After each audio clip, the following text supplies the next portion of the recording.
donde podemos gozarnos, glorificar el nombre de Dios porque Él es grande, maravilloso. Él nos ha bendecido y sabe, este domingo quiero compartirte algo bien bonito a los que están acá presencial y a los que se conectan de forma online, los que se conectan en línea. Escucha bien.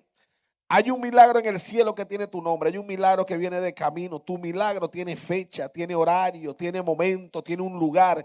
Y ese momento es hoy, tu lugar es hoy. La presencia de Dios está contigo, la presencia de Dios te acompaña, la presencia de Dios siempre está contigo y hay una respuesta de Dios para ti porque así lo ha prometido.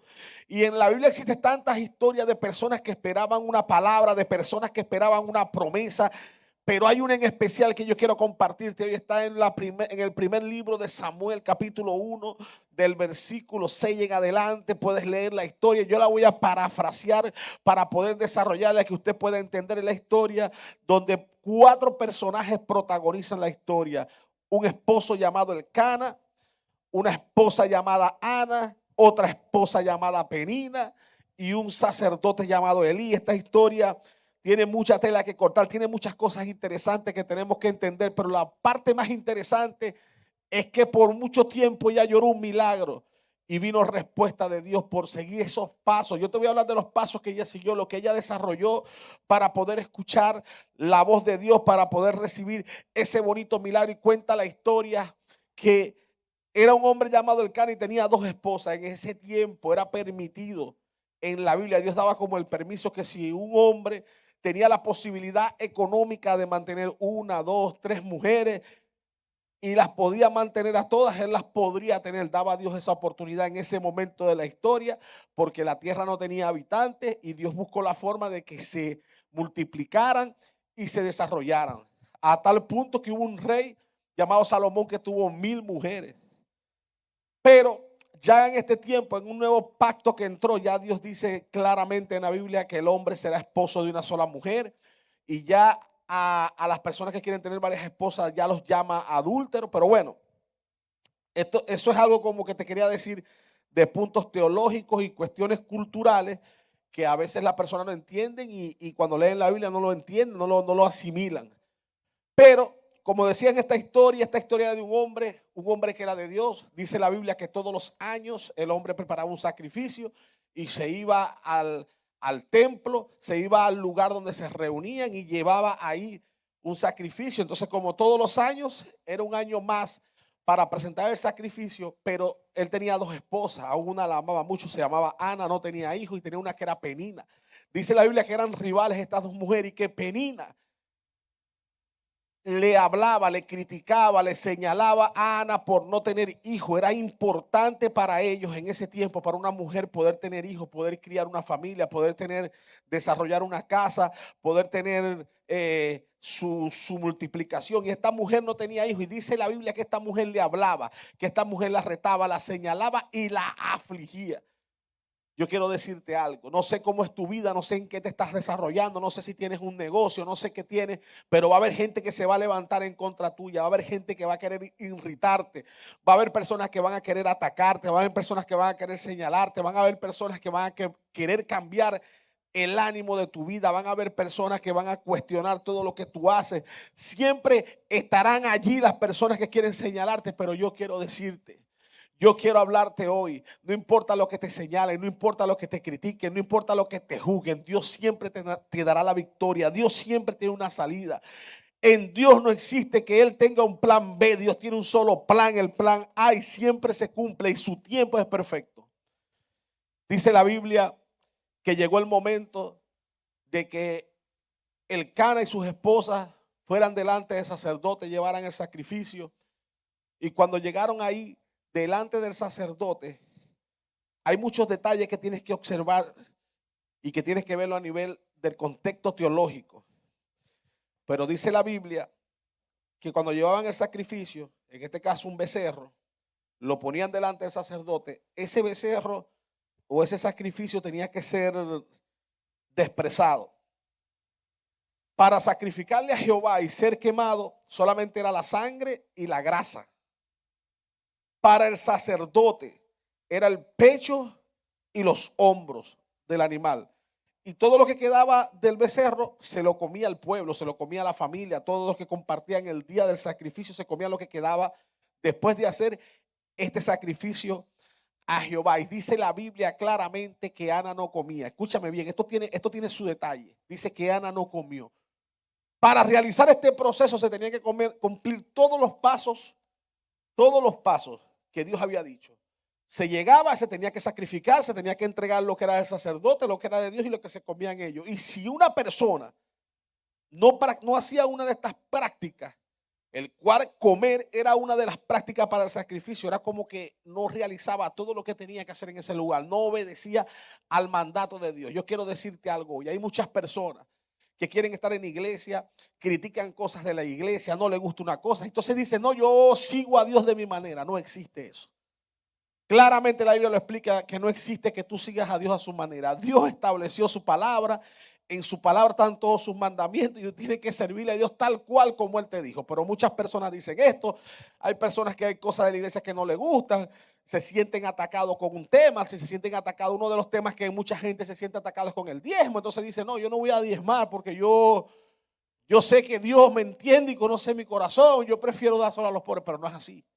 Es como Dios dijo. Y por eso la historia de esta mujer, Dios hace énfasis que ella no comía, ella no estaba cumpliendo. Ana no cumplía todo lo que era mandado en el Pentateuco. Y en el Pentateuco decía que aparte de presentar el sacrificio, que también usted más adelante en la historia entenderá cómo el sacerdote Elí también cometía errores con sus hijos, dejaba que los hijos se comieran la grosura del animal, que la grosura era de Dios. Era un desastre lo que había aquí. El sacerdote, que era el líder, que decía en este tiempo era el pastor, también tenía un desastre en el desarrollo de su iglesia. Se comía lo que no tenía que comerse, pero Ana no comió. Y sabe, dice la Biblia, que Ana oraba por largas horas. Ok, ya vimos un detalle, un defecto de Ana, pero tenemos que ver la virtud. Una persona que está preparado para recibir un milagro no ora poco, no ora parcialmente, no ora unos minutos, no se para y dice gracias Dios y se acuesta. No, ora largamente. Hay algo que tiene que tener una persona que está esperando a la expectativa de un milagro, que es orar largamente. Dice la Biblia que Ana oraba largamente, oraba largamente. Escúchame bien, preste atención en este detalle. Hay gente que tiene que entender que si está esperando respuesta de Dios, no se recibe respuesta de Dios, como que si el cielo fuera algo estimulado por una varita mágica, como que si usted dice un conjuro y se cumplió. No. Escuche bien, esta mujer oraba por largas horas. Pudo haber estado en cualquier otro lugar, pudo haber decidido hacer otro lugar, pero estaba allí, en el lugar donde estaba el sacerdote, en el lugar que se oraba, y oraba largas horas. Hay alguien que tiene que entender que cosas se rompen con la oración en tu vida. Hay cosas que has intentado hacer con tu fuerza en tu vida, hay cosas que has intentado hacer con tu mentalidad, con tu forma de ser, con lo que tú has aprendido, pero hay cosas que se resuelven orando. Hay puertas que se abren solo cuando ora. Hay cosas que se rompen solo cuando ora. Hay algo que se libera solo cuando ora. Y dice la Biblia que esta mujer oraba por largas horas. Y dice la Biblia que la mujer oraba y lloraba amargamente, lloraba amargamente. Llegó el momento que dejes de llorar por cosas del pasado. Llegó el momento que dejes de llorar por cosas que no valen la pena. Dios tiene una respuesta para ti. Sí, está bien, estás atravesando un proceso, pero no derrames tantas lágrimas detrás de un proceso. Caen en depresión detrás de un proceso. Es llorar y llorar y llorar. Diga, es algo que tienes que decirte personalmente. Si vas a derramar una lágrima, si vas a llorar, que sea delante de la presencia de Dios. Esta mujer oró por largo tiempo y derramaba sus lágrimas, pero la estaba derramando en la presencia de Dios. Tus lágrimas deben ser derramadas en la presencia de Dios. Cada vez que tú decides o tú actúas derramando lágrimas en cosas del pasado, en cosas de sufrimiento, en cosas del dolor, no hay nada que tú estás liberando en el mundo espiritual. No está sucediendo nada, pero cuando tú derramas tus lágrimas en la presencia de Dios, algo se está rompiendo, algo se está liberando y estás desatando un milagro que tiene tu nombre y tu apellido. Escúchame bien. Dice la Biblia que el sacerdote la vio de lejos y vio cómo movía la boca. Y vio cómo movía la boca, pero no decía nada. Y el hombre se acercó y le dijo, mujer, ¿por qué estás ebria? Él dijo, yo no estoy ebria. Estoy llorándole, clamándole a mi Señor. Escúchame bien. A veces, cuando estás en la iglesia, te sientes como atacado porque alguien te señaló, porque alguien te juzgó. Elí estaba juzgando de forma equivocada a esta mujer, estaba diciendo que estaba borracha, ella no estaba borracha, ella estaba sufriendo. Y quiere que te diga algo, esa mujer seguía estando en ese lugar, seguía estando en la presencia de Dios, seguía estando en el lugar de las reuniones, seguía estando en el lugar donde se llevaban los sacrificios, seguía estando allí donde se reunían, donde estaba el arca del pacto, estaba ahí y estaba siendo juzgada y no se iba, no dejaba de ir. Mucha gente en este momento dice, yo iba a la iglesia, dejé de ir y cuando alguien no me saludó, yo iba a la iglesia y dejé de ir cuando alguien me criticó, yo iba a la iglesia y dejé de ir porque ahí son unos chismosos, ahí son unos criticones, esta mujer no se apartó. Y te voy a decir algo, hay gente que se va porque otro lo criticó, esta mujer la vio más difícil, el mismo pastor la estaba criticando y la estaba juzgando mal, pero no dejó de ir. Su oración estaba puesta en Dios, su mirada estaba puesta en Dios, todo lo que ella hacía estaba puesto en Dios. Escúchame bien, hay algo que tú tienes que entender. Llegó el momento que tú entiendas y representes lo que Dios ha encomendado y ha puesto sobre tus hombros, que tú tengas el compromiso en la iglesia, que tú tengas el compromiso en el altar, que tú tengas el compromiso en tu vida, que tú tengas el compromiso en la familia, y que una crítica, un chisme, un señalamiento no te haga retroceder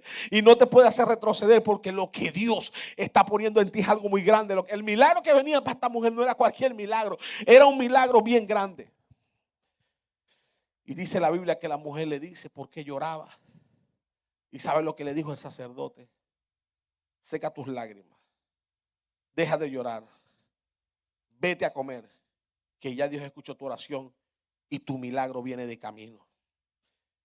Y dice la Biblia que la mujer se fue, comió, secó sus lágrimas y su rostro cambió. Escúchame bien, su rostro cambió. Hay gente que tiene un rostro de rencor, un rostro de ira, un rostro de enojo, que su cara todo el tiempo está transmitiendo envidia. Su rostro va a cambiar. Hay alguien que tiene que entender que en el momento que ora a largas horas, que en el momento que derrama sus lágrimas en la presencia de Dios, dice la Biblia, ya Ana derramaba su alma, que derrama su alma delante de la presencia de Dios y entiende lo que Dios ha dicho. Su rostro cambia. Ahora viene un rostro de victoria, un rostro de vencedor, un rostro de ganador, un rostro de alegría, un rostro de felicidad. Hay personas que están en el trabajo y cuando están en el trabajo sonríen con sus compañeros de trabajo, sonríen con sus jefes, sonríen con sus clientes, pero cuando llegan a su casa ponen esa cara de cañón, maltratan a todo el mundo, no sonríen, no le sonríen a sus hijos, no le sonríen a nadie en su casa. Pero tu cara va a cambiar. Tu cara va a cambiar. Tu cara va a cambiar. Tu cara va a cambiar. Escucha, que aquí hay tantas cosas que contar, tanta tela que cortar. Esta familia se fueron y llevaron un sacrificio al lugar donde estaba la presencia de Dios, donde estaba el arca del pacto, donde estaba el sacerdote. Si lo pusiéramos en este tiempo a la iglesia. Y mucha gente entiende que en la iglesia solamente se recibe, en la iglesia también se da. La iglesia no es un lugar para recibir. Y cuando yo hablo de que en la iglesia también te da, yo no estoy hablando de ofrenda, de economía. Yo estoy hablando que en la iglesia se da. En la iglesia se da de lo que tú tienes, de la fortaleza que tú tienes, de un testimonio, de que le cuentes lo que Dios hizo esta semana. Avivas un corazón. Gente se levanta en un milagro. Gente se levanta en su fe que estaba derrotado, porque tú vas a dar. Escucha. Dios va a desatar cosas grandes en tu vida, pero tú tienes que entender que no puedes llegar a la iglesia como alguien tan frágil que si alguien te dice algo, si alguien te critica, si alguien no te saludó, ya no voy más. No, la iglesia no es solo para recibir, la iglesia es para dar. Tú estás acá para dar. Tú estás acá para que otra persona también reciba de parte de ti, así sea una sonrisa, así sea un abrazo, así sea un saludo. ¿Sabe qué? Dice la Biblia que en ese momento Dios abrió la matriz de esa mujer. Hay puertas que se han cerrado por mucho tiempo, pero hoy Dios las abre. Hay gente que se le ha cerrado puertas por mucho tiempo, pero Dios hoy las abre. Dice la Biblia en ese instante que Dios abrió la matriz de esa mujer, pero en el versículo 6 y 7 dice que Dios había cerrado la matriz de la mujer. Era el mismo Dios. El mismo Dios es quien la había puesto en esa situación. El mismo Dios le abre su matriz. Escúchame bien, si por mucho tiempo una puerta en tu vida ha estado cerrada, yo te digo hoy que Dios la abre. Si por mucho tiempo hay situaciones que tú estás luchando y como que no sé, ya llevas 2, 3 años, no te agotes, no te canses, porque Dios abre esa puerta, Dios abre esa matriz, Dios abre esa matriz para que nazca ese milagro. Escucha, hay algo que Dios está haciendo y usted tiene que entender por qué Dios lo hizo. Tal vez Penina tenía 10 hijos, tal vez. Pero Dios le dio uno solo a Ana, un Samuel. Esta mujer tuvo un hijo que por mucho tiempo juzgó a Israel. Que no solamente colocó el primer rey en Israel, también ungió el segundo rey de Israel. Dos cosas súper importantes, era consejero. Tenía más autoridades que los reyes. Él era quien ungía a los reyes. Cuando un rey, Saúl o David, iba a tomar una decisión, primero lo consultaban a él. Penina pudo tener 10 hijos. Samuel valía más de que 10 hijos de Penina. ¿Sabes por qué te digo esto? Hay mucha gente viendo las bendiciones de los demás y andan caminando y dicen, pero ¿cómo ese hombre que no es hijo de Dios, ese hombre que está haciendo todo mal, le va tan bien, prospera? No. No, mire lo que ese hombre tiene. Ese hombre puede tener 10 casas, pero Dios te va a dar un hogar. Las casas se compran, el hogar no se compra. Ese hombre tiene 10 casas, Dios te va a dar un hogar. Lo que Dios te está dando puede ser uno solo, pero es más grande que esas 10 casas. Samuel, un solo Samuel era más grande que 100 hijos de Penina. Samuel era más grande que 100 hombres. Samuel decidió el destino de Israel en 2 oportunidades colocando reyes. Gente mirando, cristianos mirando a otro. No, chicos, mira cómo ese hombre hace esto. Hace todo mal. Lo que está haciendo no es legal y le va bien. Y uno que hace todo bien le va mal. No. Pon la mirada en lo que Dios te dio a ti. Lo que Dios te dio a ti es mucho más grande que lo que le da al impío. Dios te dio a ti algo más hermoso. Dice el libro de Proverbios. Es preferible comer un pan solo, pan con agua, en una mesa de paz, que banquetes en una mesa de contienda. Eso es lo que tú no entiendes de aquel que tú estás viendo, porque estás observando lo que otros tienen. Estás poniendo la mirada. Puedes tener la oportunidad de tener 1, 2, 10 mil banquetes, pero son banquetes de contienda. Y tú te estás comiendo un pan, pero un pan de paz en tu casa, compartiendo con tu familia, viendo sonreír a tus hijos. No estés mirando lo que otra persona tiene. Pon la mirada en lo que Dios te ha prometido y lo que Dios te está dando. Y lo que Dios te está dando es un Samuel. Y un Samuel es mucho más grande. Un Samuel es mucho más grande que 100 hijos de Penina. Un Samuel es mucho más grande que 100 hijos de Penina. Dios tiene un milagro para ti. El milagro que Dios tiene para ti es grande. El milagro que Dios tiene para ti te va a bendecir. El milagro que Dios tiene para ti no solamente te va a cambiar a ti, va a cambiar a los que te rodean. El milagro que Dios tiene para ti tiene hora. El milagro que Dios tiene para ti tiene fecha. Escúchame, una promesa de Dios no tiene fecha de vencimiento, pero sí tiene fecha de cumplimiento. Y hay una promesa de Dios para ti. Hay una promesa de Dios para tu casa. Hay una promesa de Dios para tu familia. Y de hoy en adelante tu vida cambia cuando entiendes cómo se mueve el mundo espiritual, cuando entiendes cómo es que se abren las ventanas de los cielos, cuando entiendes lo que Dios ha prometido para ti. Yo te voy a regalar un último código. Un último código. Pasó un año y tuvo ese hijo, Ana. Pasó un año y tuvo a Samuel. Por muchos años, por 10, 14, 15 años, ella sufrió por no tener ese hijo. Y dice la Biblia que cuando esa mujer destetó significa, era un acto que hacían los judíos, que las mujeres tenían al hijo y solo le daban teta, no le daban otro alimento por 8 días. Y cuando esta mujer destetó, 8 días después, tomó a Samuel y se lo llevó al sacerdote. Y lo entregó para que Samuel le sirviera a Dios. Escucha, yo te estoy desatando este código a ti hoy. Yo te estoy desatando un código a ti hoy que tú tienes que entender. Lo que has esperado por mucho tiempo es una cosecha, pero cuando la cosecha llega a tu mano se convierte en semilla. Y toda persona que entiende este código, toda persona que entiende lo que Dios le está diciendo, vive una vida en el mundo espiritual totalmente diferente. Vive una vida en el mundo espiritual totalmente distinta. Vive una vida en el mundo espiritual de felicidad, de plenitud. Lo que en un momento en tus manos llega como cosecha, cuando toca tus manos se convierte en semilla. Yo quiero decirte algo hoy. Dios te llamó para responder todas tus oraciones. Dios te llamó para bendecirte. Dios te llamó para darte una respuesta. Eres tú quien tienes que depender al 100% de Dios, clamar a Él, pedirle a Él, derramar tus lágrimas solamente sobre Él. Si estás derramando tus lágrimas en otro lugar, estás perdiendo tu tiempo. Derrama solamente tus lágrimas. Si vas a derramar una lágrima, derrama delante del Rey de Reyes y Señor de señores. Gracias, Padre, por